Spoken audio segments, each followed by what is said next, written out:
P of x called a predicate. State the property the object x has. അപ്പം നമ്മൾ ക്വാണ്ടിഫയറിൽ P of x അല്ലെങ്കിൽ അവിടെ ഒരു X എടുക്കാറുണ്ട്. ക്വാണ്ടിഫയറിലൊക്കെ വരുന്ന പി ഓഫ് എക്സ് ആണ് നമ്മളെ പ്രെഡിക്കേറ്റ്. അവിടെ എക്സ് എന്താണെന്നുള്ളത് അവിടെ മെൻഷൻ ചെയ്തിട്ടുണ്ടാവും.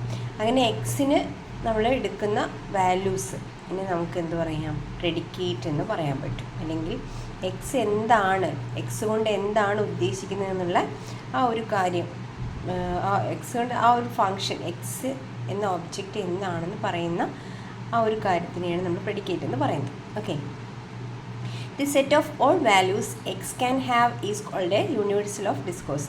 അപ്പോൾ എക്സിന് സ്വീകരിക്കാവുന്ന കുറേ വാല്യൂസ് ഉണ്ടാവുമല്ലോ, അല്ലെങ്കിൽ കുറേ ചിലപ്പോൾ ചില റേഞ്ചിലായിരിക്കാം, അല്ലെങ്കിൽ ചിലപ്പോൾ സെറ്റ് ഓഫ് റിയൽ നമ്പേഴ്സ് ആയിരിക്കാം, അല്ലെങ്കിൽ സെറ്റ് ഓഫ് നെയിംസ് ആയിരിക്കാം, നെയിംസിന് സെറ്റ് ഓഫ് ഗേൾ നെയിംസ് ആയിരിക്കാം, അല്ലെങ്കിൽ ബോയ്സിൻ്റെ നെയിംസ് ആയിരിക്കാം. അങ്ങനെ നമ്മൾ പറയുന്ന, അല്ലെങ്കിൽ അതിനെയാണ് നമ്മൾ പറയുന്നത് യൂണിവേഴ്സ് ഓഫ് ഡിസ്കോഴ്സ് എന്ന്. അതിന് യു ഡി എന്ന് പറഞ്ഞിട്ടാണ് നമ്മൾ ഡിനോട്ട് ചെയ്യുന്നത്.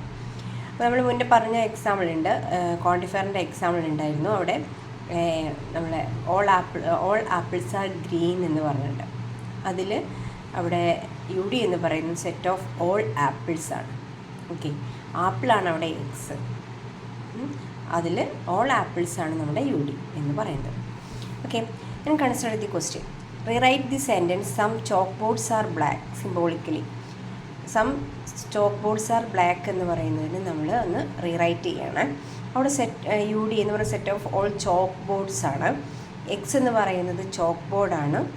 ദെൻ നമുക്ക് ആ സെൻറ്റൻസിന് ദെയർ എക്സിസ്റ്റ്, അതായത് സം ആണ് വന്നത്. അപ്പോൾ there exist and x such that x is black എന്ന് എഴുതാം.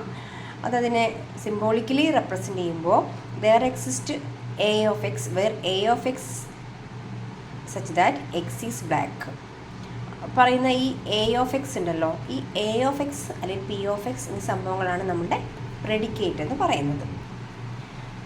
Consider the next question. The absolute value of a real number x denoted by mod x is defined by mod x equal to x if x greater than or equal to 0 minus x if x less than 0.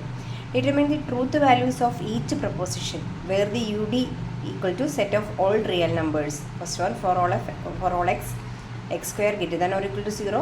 Second one, for all x mod x greater than 0. അപ്പോൾ mode എക്സിന് ഇങ്ങനെയാണ് define ചെയ്തത്, നമുക്ക് അറിയുന്ന കാര്യമാണ്. അങ്ങനെയാണെങ്കിൽ താഴെ തന്നിരിക്കുന്ന ഈ രണ്ട് കാര്യങ്ങളിൽ ഇതിൻ്റെ ട്രൂത്ത് വാല്യൂ എന്താണെന്ന് ചെക്ക് ചെയ്യാനാണ് പറഞ്ഞിട്ടുള്ളത്. അപ്പോൾ ഫസ്റ്റ് വൺ നോക്കാം. Since the square of every real number, അങ്ങനെയാണ് ഫോർ ഓൾ എക്സ്, ഏതൊരു എക്സ് എന്ന് പറഞ്ഞാൽ റിയൽ നമ്പറാണ്, ഏതൊരു റിയൽ നമ്പർ എടുത്താലും x square greater than or equal to 0 എന്നതാണ് statement. Okay, since the square of every real numbers is non negative, നമുക്കറിയുന്നതാണ് 0യോ അതിനേക്കാൾ വലുതോ ആയിരിക്കും. ഇത് -1ൻ്റെ സ്ക്വയർ എന്ന് പറയുന്നത് ഇത് പോസിറ്റീവാണ്. ഓക്കെ, അപ്പോൾ so the truth value of for all x square greater than or equal 0 is true എന്ന് പറയാം. Second question, for all x mod x greater than 0 ആണോ? നമുക്കറിയുന്ന കാര്യം, മോഡ് എക്സിന് നമ്മൾ ഡിഫൈൻ ചെയ്തത് മൈനസ് എക്സും കൂടെ ഉണ്ട് എക്സ് ലെസ് ദാൻ 0യിൽ.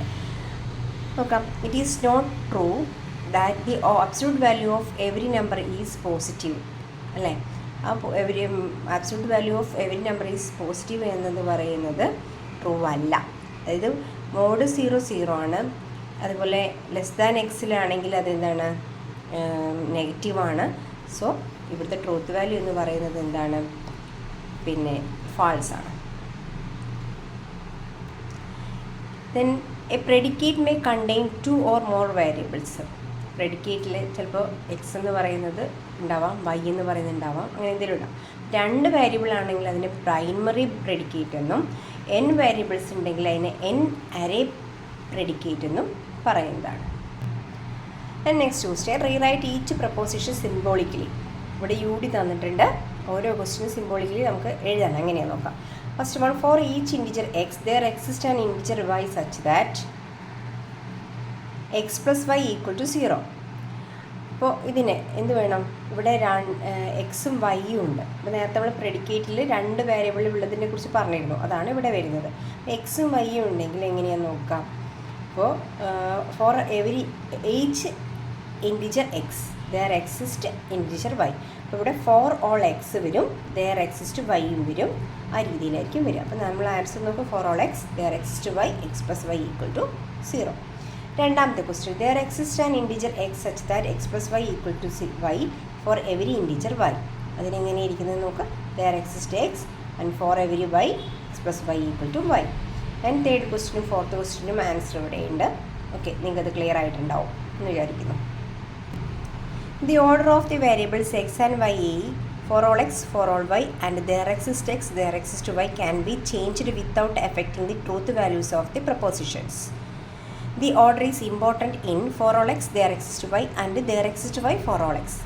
അതായത് for all xും for all y അല്ലെങ്കിൽ there exists x, there exists y ഇങ്ങനെ വരുന്നത് ഇത് രണ്ടും ഒരുമിച്ചാണ്. ഇത് രണ്ടും ഒരുമിച്ചാണെങ്കിൽ ഇതിൻ്റെ ഓർഡർ മാറിയാലും കുഴപ്പമില്ല. അതായത് ഇവിടെ for all x, for all y എന്ന് പറയുന്ന പകരം ആദ്യം for all y, for all x എന്ന് പറയുന്നതും തെറ്റില്ല. പക്ഷേ ഈ രീതിയിലാണ് വരുന്നതെങ്കിൽ ഇതിൻ്റെ ഓർഡർ ഇമ്പോർട്ടൻ്റ് ആണ്. ഓക്കെ, നെക്സ്റ്റ് ക്വസ്റ്റ്യൻ ആണ് നെഗേറ്റ് ഈച്ച് ക്വാണ്ടിഫൈഡ് പ്രൊപ്പോസിഷൻ. ഒരു ക്വാണ്ടിഫയർ ആണ് തന്നിട്ടുള്ളത്, അതിൻ്റെ നെഗേഷനാണ് എഴുതേണ്ടത്. അപ്പോൾ every computer is a 16 byte machine എന്ന് പറയുമ്പോൾ ഇതൊരു യൂണിവേഴ്സൽ ക്വാണ്ടിഫയർ ആണ്. അങ്ങനെയാണ് ഇതിൻ്റെ നെഗേഷൻ എന്ന് പറയുന്നത് എക്സിസ്റ്റൻഷ്യൽ ക്വാണ്ടിഫയർ ആയിരിക്കും. അപ്പോൾ ഇവിടെ എവരി എന്നതിന് പകരം നമുക്ക് അവിടെ സം എന്ന് മാറ്റേണ്ടി വരും. ഓക്കെ, അപ്പോൾ ഓരോന്നും ഉപയോഗിക്കുന്നതിന് പകരം നമ്മൾ എന്താണ് ചെയ്യുന്നത്, അല്ലെങ്കിൽ ഓരോ കേസിൽ നമ്മൾ ഏത് രീതിയിലാണ് ക്വാണ്ടിഫയർ യൂസ് ചെയ്യുന്നത് എന്നുള്ളത് നമുക്ക് ഈ എക്സാമ്പിളിലൂടെ മനസ്സിലാക്കാൻ പറ്റും.